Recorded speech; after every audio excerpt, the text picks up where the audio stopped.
Hello students, आज हम BA part second के सेकंड पेपर में अगले टॉपिक राजस्थान में राजनीतिक जागृति के कारण कॉजेज ऑफ पॉलिटिकल अवेकनेस इन राजस्थान के बारे में बात करेंगे। सबसे पहले हम बात करते हैं राजनीतिक जागृति के कारण। 1857 के विप्लव को अंग्रेजों ने बर्बरता के साथ कुचल दिया और इस काम में भारत के अन्य देशी राजाओं और नवाबों की भांति राजस्थान के शासकों ने भी अंग्रेजों का पूरा सहयोग दिया, परंतु जनता की ब्रिटिश विरोधी भावनाओं को सरलता से नहीं कुचला जा सका। 1857 के बाद भी अंग्रेजों ने राजस्थान के राज्यों पर अपना पूर्ण नियंत्रण बनाए रखने का हर संभव प्रयास किया।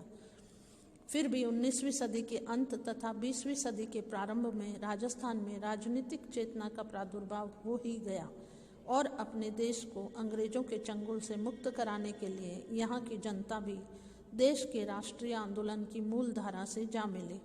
राजस्थान में राजनीतिक जागृति के विकास के लिए बहुत से कारण उत्तरदायी थे, जिनमें से कुछ का मैंने आपके साथ जिक्र करना चाहूँगी। सबसे पहला, किसान आंदोलन।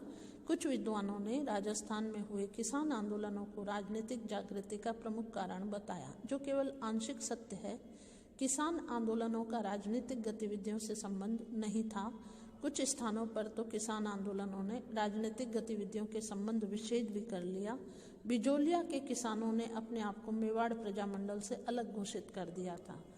दूसरा पॉइंट हम डिस्कस करें, अंग्रेजी शिक्षा का योगदान। तो राजस्थान में राजनीतिक जागृति के विकास में अंग्रेजी शिक्षा के प्रचार प्रसार ने महत्वपूर्ण योगदान दिया।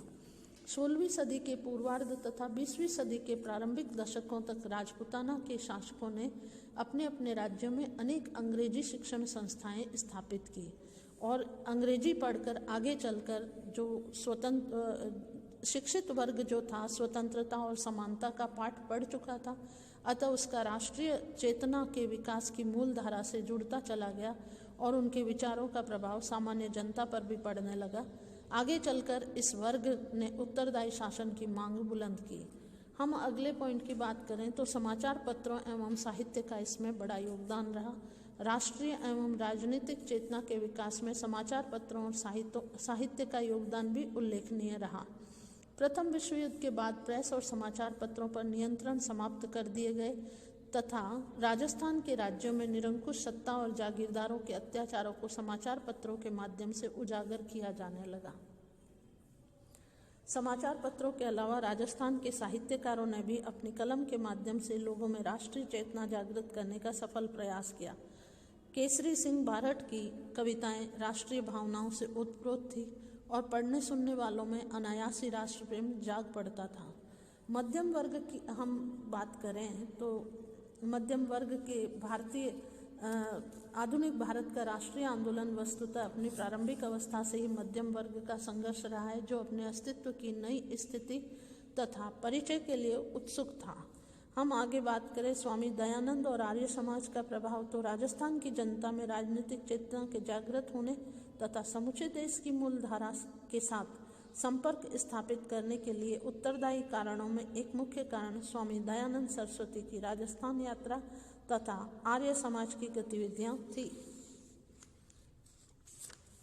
इसके अलावा हम बात करें प्रथम महायुद्ध के प्रभाव की, तो राजस्थान के राज्यों के लोगों को प्रथम महायुद्ध ने बहुत ही उत्तेजित कर दिया और इंग्लैंड द्वारा धुरी राष्ट्रों के विरुद्ध युद्ध की घोषणा के प्रत्युत्तर में राजपूत राजाओं ने असीम स्वामी भक्ति का परिचय दिया था। बीकानेर नरेश गंगा सिंह ने सबसे पहले ये घोषणा की कि अपने सैनिकों के साथ दुनिया के किसी भी स्थान पर जाकर साम्राज्य की सेवा के लिए लड़ने को तैयार है। फिर हम बात करें पड़ोसी प्रांतों के प्रभाव की, तो 20वीं सदी के मध्यम वर्ग ने न केवल ब्रिटिश भारत के प्रांतों में ही राष्ट्रीय भावना को जागृत करने का प्रयास किया, अपितु भारत की देशी रियासतों की जनता में भी राजनीतिक चेतना का भरने का प्रयास किया था। इस वर्ग के नेताओं ने न केवल मौजूदा प्रशासन की कमियों को उजागर किया, अपितु सरकार को प्रतिवेदन प्रस्तुत करके सार्वजनिक सभाओं के आयोजन, राष्ट्रीय लेखों और आदि के द्वारा भारतीयों के हितों और अधिकारों का पक्ष प्रस्तुत किया। अगले पॉइंट में हम बात करें क्रांतिकारी गतिविधियों का प्रभाव। तो 20वीं सदी के आरंभ में कांग्रेस की कार्यपद्धति वर्ष में एक बार अधिवेशन और सरकार को प्रतिवेदन तथा ज्ञापन देना से असंतुष्ट होकर कुछ लोगों ने उग्रवाद का सहारा लिया। ये लोग क्रांतिकारी कहलाए और राजस्थान भी क्रांतिकारियों की गतिविधियों से अछूता नहीं रहा। मैं कुछ विशेष जो इस राजनीतिक जागृति के कई नेतृत्व करने वाले लोग थे उनके बारे में, नेताओं के बारे में बात करूंगी, जिसमें अर्जुन लाल सेठी जो कि जयपुर के एक जैन परिवार में जन्मे हुए थे, उनका नाम उल्लेखनीय है। इसके अतिरिक्त केसरी सिंह बारठ जो कि शाहपुरा या भीलवाड़ा के निकट के समीप अपनी पैतृक जागीर के गांव देवपुरा में जिनका जन्म हुआ था और युवावस्था में वे उदयपुर के महाराणा के पास जाकर कार्य करने लगे और इसी बीच उनका श्यामजी कृष्ण वर्मा और रासबिहारी बोस और अन्य क्रांतिकारियों से संपर्क हुआ। इसके अलावा प्रताप सिंह बारठ ये केसरी सिंह बारठ के पुत्र थे और ये भी एक क्रांतिकारी थे। राव गोपाल सिंह जो अजमेर मेरवाड़ा के खरवा ठिकाने के राव गोपाल सिंह राजस्थान के क्रांतिकारी आंदोलन के साथ घनिष्ठ रूप से संबंधित रहे।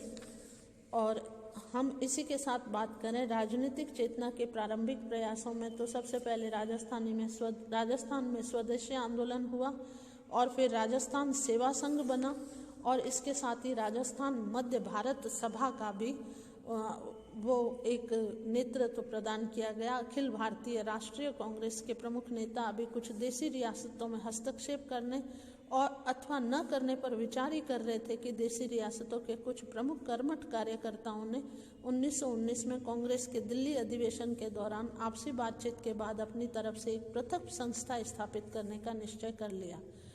इन कर्मठ लोगों में सीकर के जमनालाल बजाज, जबलपुर के सेठ गोविंद दास, ग्वालियर के गणेश शंकर विद्यार्थी आदि नाम प्रमुख थे। राजस्थान मध्य भारत सभा का जन्म हुआ और ये एक नई संस्था थी। इसका प्रथम अधिवेशन 29 दिसंबर 1919 को दिल्ली के चांदनी चौक स्थित मारवाड़ी पुस्तकालय भवन में जमनालाल बजाज की अध्यक्षता में संपन्न हुआ।